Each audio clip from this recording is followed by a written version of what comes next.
សេចក្តីព្រាងច្បាប់ស្តីពីកាតព្វកិច្ចយោធានិងសេចក្តីព្រាងច្បាប់ស្តីពីការធានាទូទាត់របស់រាជរដ្ឋាភិបាលឲ្យក្រុមហ៊ុនអគ្គិសនីវៀតណាមត្រូវបានរដ្ឋសភានៃព្រះរាជាណាចក្រកម្ពុជាធ្វើការអនុម័តទាំងស្រុង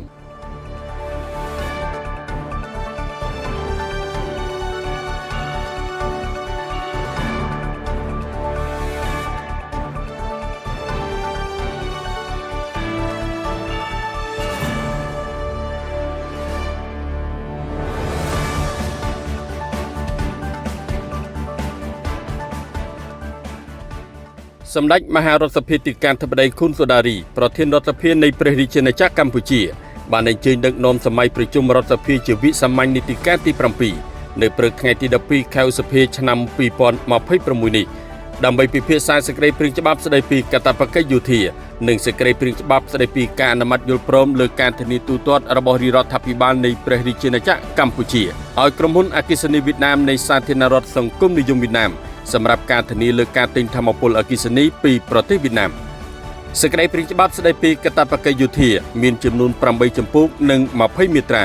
រាជរដ្ឋាភិបាលនីតិកាលទី7បានបន្តនិរន្តរភាពគោលការណ៍គ្រឹះរឹងមាំរបស់សម្ដេចអគ្គមហាសេនាបតីតេជោហ៊ុនសែន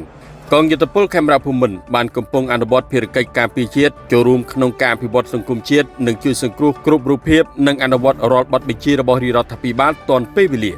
កាតព្វកិច្ចយោធាគឺជាករណីកិច្ចចាំបាច់និងជាកិត្តិយសដ៏ឧត្តមឧត្តមរបស់ប្រជាពលរដ្ឋនៃព្រះរាជាណាចក្រកម្ពុជា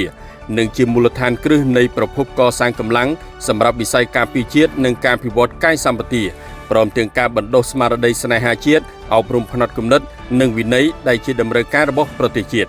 ក្រោយពីបានពិភាក្សាយ៉ាងផុសផុសតាមនីតិវិធីរដ្ឋសភាបានអនុម័តសេចក្តីព្រាងច្បាប់ស្តីពីកាតព្វកិច្ចយោធាជាឯកច្ឆន្ទក្នុងសម្លេងគាំទ្រចំនួន114នៃចំនួនសមាជិករដ្ឋសភាទាំងមូលដោយឡែកសេចក្តីព្រាងច្បាប់ស្តីពីការអនុម័តយល់ព្រមលើការធានាទូទាត់របស់រាជរដ្ឋាភិបាលនៃព្រះរាជាណាចក្រកម្ពុជា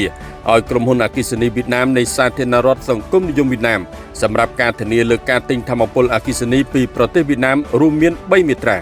រាជរដ្ឋាភិបាលបានយកចិត្តទុកដាក់ជំរុញការអភិវឌ្ឍវិស័យថាមពលទាំងប្រភពថាមពលនិងបណ្ដាញបញ្ជូនអគ្គិសនីដើម្បីធានានិរន្តរភាពប្រសិទ្ធភាពតម្លៃសមរម្យនិងឆ្លើយតបទៅនឹងកំណើនតម្រូវការអគ្គិសនីក្រោយពីបានពិភាក្សាយ៉ាងផុសផុសតាមនីតិវិធីរដ្ឋាភិបាលបានអនុម័តសេចក្តីព្រាងច្បាប់ស្តីពីការអនុម័តយល់ព្រមលើការធានាទូទាត់របស់រាជរដ្ឋាភិបាល